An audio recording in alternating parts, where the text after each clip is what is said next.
ರೆಗ್ಯುಲರಾಗಿ ಮಾಡೋ ಸಾಂಬಾರು ರೆಸಿಪಿ ಏನಾದರೂ ಹುಡುಕ್ತಿದ್ದೀರಾ? ಹಾಗಾದರೆ ಈ ನುಗ್ಗೆಕಾಯಿ ಸಾಂಬಾರನ್ನ ಒಂದು ಸಲ ಟ್ರೈ ಮಾಡಿ ನೋಡಿ.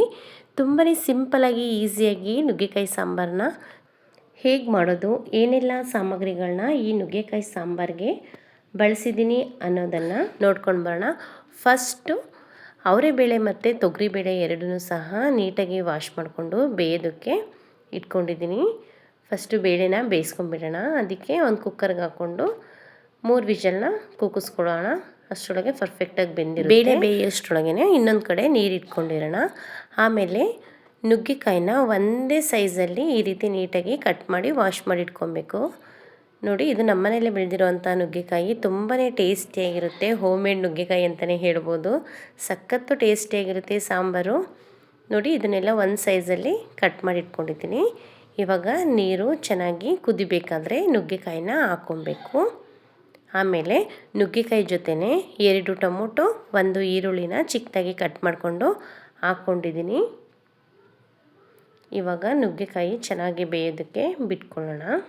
ತರಕಾರಿಗಳಲ್ಲಿ ನುಗ್ಗೆಕಾಯಿ, ಸೊಪ್ಪಿನಲ್ಲಿ ನುಗ್ಗೆ ಸೊಪ್ಪು ಆವಾಗವಾಗ ತಿಂತಾನೇ ಇರಬೇಕು. ಆರೋಗ್ಯಕ್ಕೆ ತುಂಬ ಒಳ್ಳೆಯದು.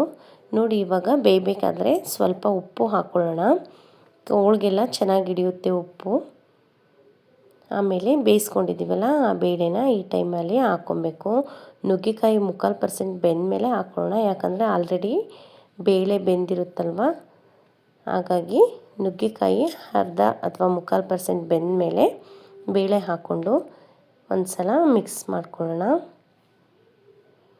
ಈ ಸಾಂಬಾರಿಗೆ ಅವರೆಬೇಳೆ ಇದ್ರೇ ತುಂಬಾ ಟೇಸ್ಟು. ಅವರೆಬೇಳೆ ಇಲ್ಲದೆ ಇರೋರು ತೊಗರಿಬೇಳೆ ಹಾಕ್ಕೊಂಡು ಮಾಡ್ಕೊಡ್ಬೋದು. ಇವಾಗ ಸಾಂಬಾರ್ಗೆ ಬೇಕಾದಂತಹ ಮಸಾಲೆನ ರೆಡಿ ಮಾಡ್ಕೊಳ್ಳೋಣ.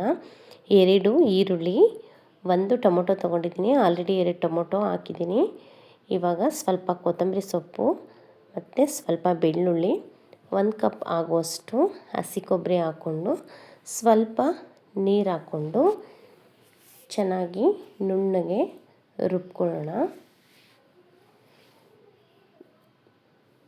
ಇವಾಗ ಪಾತ್ರೆಗೆ ಹಾಕ್ಕೊಳ್ತಾ ಇದ್ದೀನಿ ರುಬ್ಬಿರೋಂಥ ಮಿಶ್ರಣನ.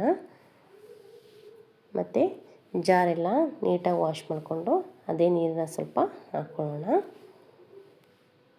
ನಾವು ಮುದ್ದೆಗೆ ಮತ್ತು ರೈಸ್ಗೆ ಮಾಡ್ತಿರೋದ್ರಿಂದ ತುಂಬ ಗಟ್ಟಿಗಾದರೆ ಸಾಂಬಾರು ಚೆನ್ನಾಗಿರಲ್ಲ. ಎಕ್ಸ್ಪೆಷಲಿ ನುಗ್ಗೆಕಾಯಿನ ಸಾಂಬಾರು ಸ್ವಲ್ಪ ತೆಳುಗೆ ಇರಬೇಕು. ಇವಾಗ ಖಾರಕ್ಕೆ ಬೇಕಾದಷ್ಟು ಖಾರದ ಪುಡಿನ ಹಾಕ್ಕೊಳ್ತಾ ಇದ್ದೀನಿ. ನಾನಿಲ್ಲಿ 2 ಸ್ಪೂನ್ ಹಾಕ್ಕೊಳ್ತಾ ಇದ್ದೀನಿ. ಆಮೇಲೆ 2 ಸ್ಪೂನ್ ಆಗುವಷ್ಟು ಸಾಂಬಾರು ಪೌಡರ್ನ ಹಾಕ್ಕೊಳ್ತಾ ಇದ್ದೀನಿ. ಇವೆರಡನ್ನು ಹಾಕ್ಕೊಂಡು ಚೆನ್ನಾಗಿ ಒಂದು ಸಲ ಮಿಕ್ಸ್ ಮಾಡ್ಕೊಳ್ಳೋಣ. ತುಂಬಾ ಟೇಸ್ಟಿಯಾಗಿರುತ್ತೆ ನುಗ್ಗೆಕಾಯಿ ಸಾಂಬಾರು. ನೋಡಿ, ಇವಾಗ ಸಾಂಬಾರು ರೆಡಿ ಆಗ್ತಾ ಇದೆ. ಸ್ವಲ್ಪ ಹುಳಿ ಕಡಿಮೆ ಅನ್ನಿಸ್ತು, ಹಾಗಾಗಿ ಹುಣಸೆ ಹುಳಿನ ಹಾಕ್ಕೊಳ್ತಾ ಇದ್ದೀನಿ. ಯಾಕಂದರೆ 3 ಟೊಮೊಟೊ ಹಾಕಿದ್ನಲ್ಲ, ಹಾಗಾಗಿ ಹುಣಸೆ ಹಣ್ಣು ಹಾಕ್ಕೊಂಡಿರಲಿಲ್ಲ. ಹೆಚ್ಚು ಕಮ್ಮಿ ಆದರೆ ಹಾಕ್ಕೊಳ್ಳೋಣ ಅಂತ. ನೋಡಿ, ಇವಾಗ ಹುಳಿ ಎಲ್ಲ ಹಾಕ್ಕೊಂಡಿದ್ದೀನಿ. ಉಪ್ಪು ಎಲ್ಲ ಪರ್ಫೆಕ್ಟಾಗಿದೆ. ಸಾಂಬಾರು ಕೂಡ ರೆಡಿಯಾಗಿದೆ. ಸ್ವಲ್ಪ ಬೆಲ್ಲ ಹಾಕ್ಕೊಳ್ತಾ ಇದ್ದೀನಿ. ನುಗ್ಗೆಕಾಯಿ ತಿನ್ನುವಾಗ ಟೇಸ್ಟು ಚೆನ್ನಾಗಿರುತ್ತೆ ಬೆಲ್ಲ ಹಾಕ್ಕೊಂಡ್ರೆ. ನೋಡಿದ್ರಲ್ಲ ಎಷ್ಟು ಈಸಿಯಾಗಿ ನುಗ್ಗೆಕಾಯಿ ಸಾಂಬಾರನ್ನ ರೆಡಿ ಮಾಡ್ಕೊಂಡ್ವಿ ಅಂತ. ಇವಾಗ ಬಿಸಿ ಬಿಸಿ ಅನ್ನದ ಜೊತೆ ಮುದ್ದೆ ಜೊತೆ ತಿನ್ನೋದಕ್ಕೆ ಪರ್ಫೆಕ್ಟಾಗಿ ರೆಡಿಯಾಗಿದೆ ಸಾಂಬಾರು.